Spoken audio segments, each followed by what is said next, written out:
étudiants, chères étudiantes, je suis content de vous retrouver pour aborder aujourd'hui un autre thème relatif aux normes comptables internationales. Dans cette capsule, je vais vous parler de la norme IAS 8, méthode comptable, changement d'estimation comptable et erreur. Je vais aborder donc 3 points, à savoir changement de méthode comptable, changement d'estimation comptable et correction d'erreur. L'IAS 8, qui a été publié par l'IASB le 18 décembre 2003, traite ces 3 modalités. Donc, selon l'IAS 8, les méthodes comptables sont les principes, bases, conventions, règles et pratiques spécifiques appliquées par une entité lors de l'établissement et de présentation des états financiers, telles que la méthode FIFO, moyen pondéré, modèle de coût historique ou de réévaluation, la méthode de référence ou alternative de traitement des charges d'intérêt et ainsi de suite. Un changement d'estimation comptable est un ajustement de la valeur comptable d'un actif ou d'un passif résultant de l'évaluation de la situation actuelle des éléments d'actifs et de passifs. Il convient de souligner que les changements d'estimation comptable résultent d'informations ou de nouveaux développements et par conséquent ne sont pas des corrections d'erreurs. Alors qu'est-ce qu'une erreur? Une erreur d'une période antérieure est une omission ou inexactitude des états financiers de l'entité, portant sur une ou plusieurs périodes antérieures, et qui résulte de la non-utilisation ou de l'utilisation abusive d'informations fiables, telles que les erreurs de calcul, de négligence ou de mauvaise interprétation de faits, ou bien encore de fraude. Je voudrais maintenant continuer avec les changements de méthode comptable.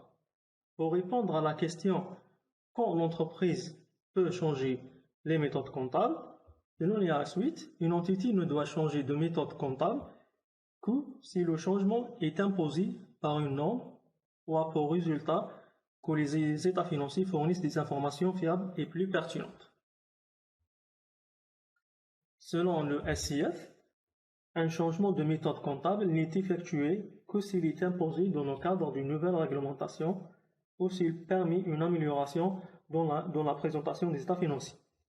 À titre d'exemple, un texte réglementaire oblige les entreprises d'utiliser l'une des 2 méthodes de valorisation des stocks FIFO ou coût-moyen pondéré.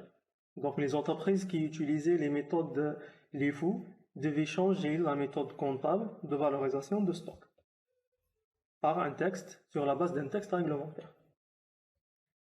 Alors lorsqu'une entité décide de changer de méthode comptable, elle doit appliquer ce changement de manière rétrospective, comme si elle avait été toujours appliquée, comme si la nouvelle méthode avait été toujours appliquée. Par exemple, une entreprise applique la méthode FIFO depuis 2 ans et cette année a décidé de changer la méthode. Ce changement a une incidence rétrospective, c'est-à-dire c'est comme si la nouvelle méthode avait été appliquée depuis 2 ans.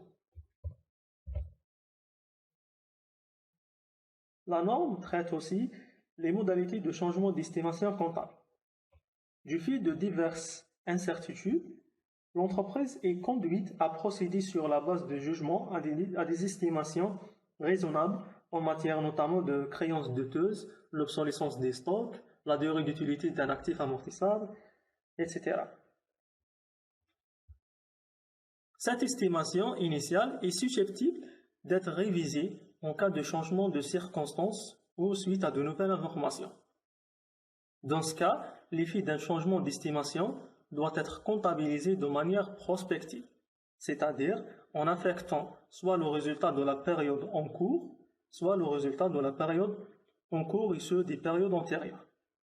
Par exemple, le changement de la durée d'utilité d'une machine, ce changement va affecter le résultat de l'exercice en cours et futur.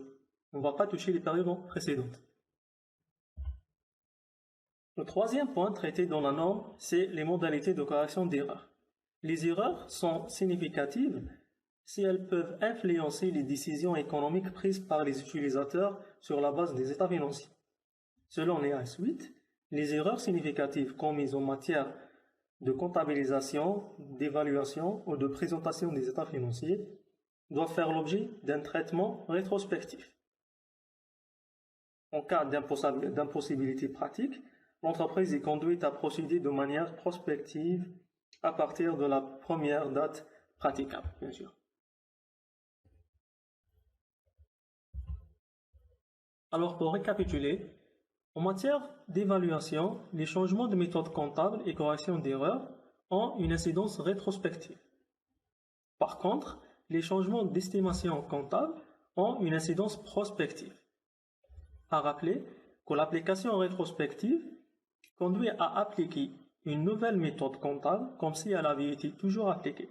En revanche, l'application prospective consiste à comptabiliser l'effet du changement uniquement aux périodes en cours et futures. En matière de comptabilisation, les changements de méthode comptable et correction d'erreurs ont un impact sur l'actif net, car l'impact du changement est imputé sur le report à nouveau, c'est le compte 11. Par contre, les changements d'estimation comptable n'ont pas un impact sur la situation nette, mais ont un impact sur le compte de résultat, puisque ça concerne les périodes en cours et futures. Donc voilà grosso modo tout ce qui concerne la norme et la suite. J'espère que cette capsule vous a apporté un plus pour s'améliorer dans ce domaine. Sur ce, je vous dis au revoir et à très bientôt.